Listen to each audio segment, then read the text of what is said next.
Hello, my dear friends. Hello, my dear listeners. So, here we are to start a new story from Bengal fairy tales written by Francis Bradley-Birt. This book was first published in the year 1920, and this book is illustrated by Abonindranath Thakur. So, let's begin the new story from this book Malanchamala, the Wreath in a Flower Garden. So, let's start. Malanchamala, the wreath in a flower garden. There was once a king who was supremely happy, save for one thing. He was childless, and this one sorrow dimmed all his happiness. Though he did everything that was enjoined in the Shastras, he knew that fate was against him. One night he dreamed that a godlike form appeared and told him that he would have a son if he could, on the day of the next full moon, at one attempt, dislodge two mangoes from the tree nearest to the palace. After obtaining them, he must eat one and give the other to his wife. Thinking this to be a divine communication, on the morning of the day appointed, the king went to the tree attended by his friends, ministers, and other important officials. His first attempt to bring down the mangoes failed, and though he shot at them with arrows and pelted them with stones, they still remained hanging on the tree. As his attendants were also unsuccessful in their attempts, except the kotal or prefect of police, who at last brought down the mangoes and handed them over to his master, to the latter's infinite delight. The party having returned to the palace, the king ate one of the mangoes and made the queen eat the other. And at the end of the 10 months and 10 days, a son was born.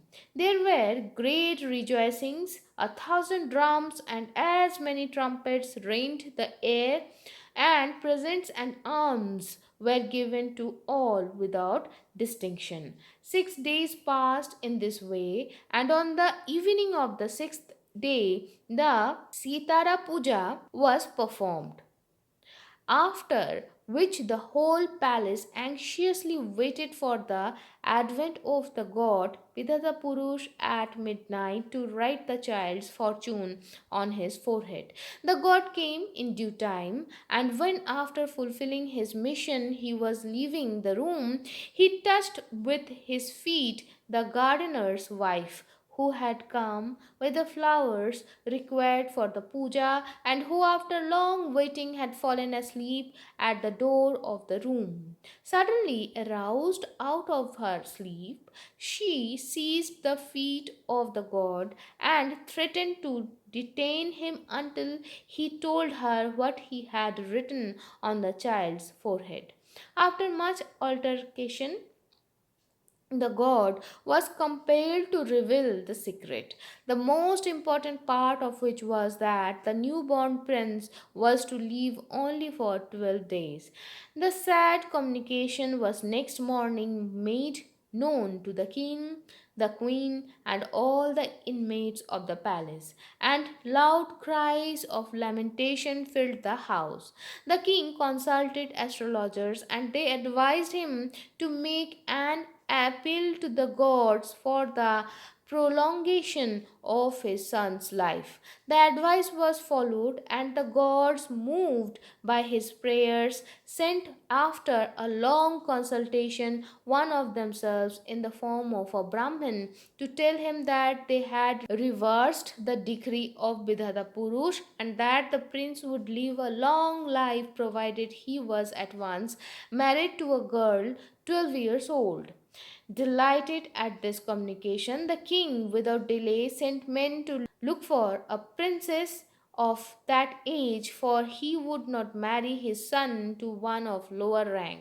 But the messengers returned unsuccessful in their mission, and the parents of the child became ill with grief until one day the Kotal, partly out of sympathy with his master and mistress, and partly to aggrandise himself and his family, shout their chamber, and with the greatest humility offered to the newborn babe the hand of his daughter, Malunchumala, who was of the prescribed age.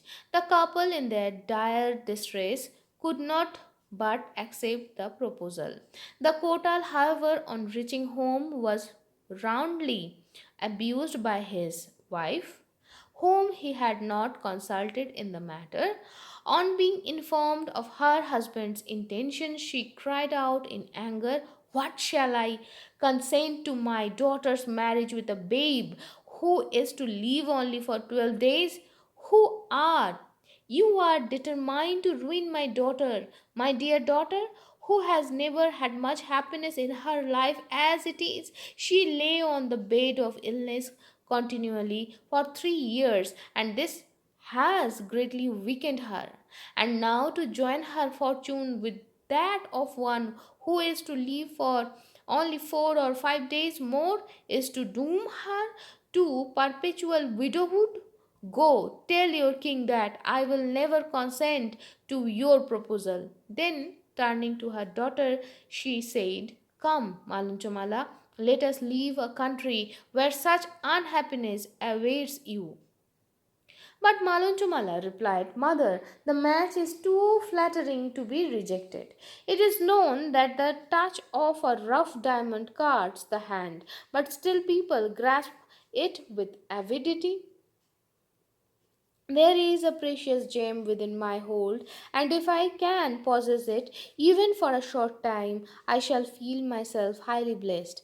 To be a widowed princess is a matter of rare luck, but one thing, father, I should like to do, and that is to tell the king that I can marry the prince only on condition that he remains with us in our house during the greater part of our wedded life, and that the royal family eat the food cooked by my mother and myself, and further that if the prince dies while under his parents' guardianship, his body be made over to me."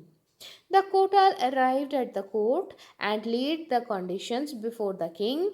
The latter, on hearing them, was furious with rage and had the Kotal put into chains and his daughter carried to the palace. The marriage took place, but it was a mere farce. The bridegroom was brought to the palace where the ceremony was to be performed, crying at his mother's breast, and the bride soothed him by dangling him in her lap.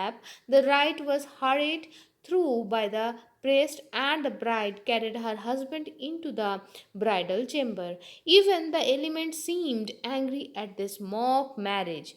A furious thunderstorm broke over their heads, the wind blowing down some portions of the palace, while a fire which suddenly broke out carried on the work of devastation. The prince was seized with a chill and died in the arms of his wife. The king and queen, with a crowd following them, ran to the door of the room and, bursting it open, dragged out the bride. Attributing their misfortune to her and to her father, they ordered the latter to be beheaded and inflicted unheard of cruelties on the former. The next morning she was paraded round the city astride a donkey with coal poured on her head. She then had her eyes plucked out with red hot pincers, and ultimately, as if the work of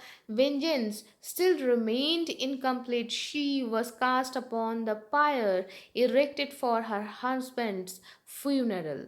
But throughout all these indignities, she was unmoved. Calmly she sat on the pyre with the dead prince in her lap, unhurt by the fire, which after blazing for a time was suddenly extinguished by an unseen agency. Days and months passed over her head, and she still sat with the dead body of the child on her breast. Demons, ghosts, goblins, and other evil spirits came to her and with jaw wide open danced round her, saying, "Give us the corpse, and we shall make a feast of it." But the look that she cast upon them was so fierce in its intensity that even they fled before it. So, my dear friends, what happened next we will come to know in the next chapter, in the next episode. Till then, be happy, be jolly. Shubhamastu.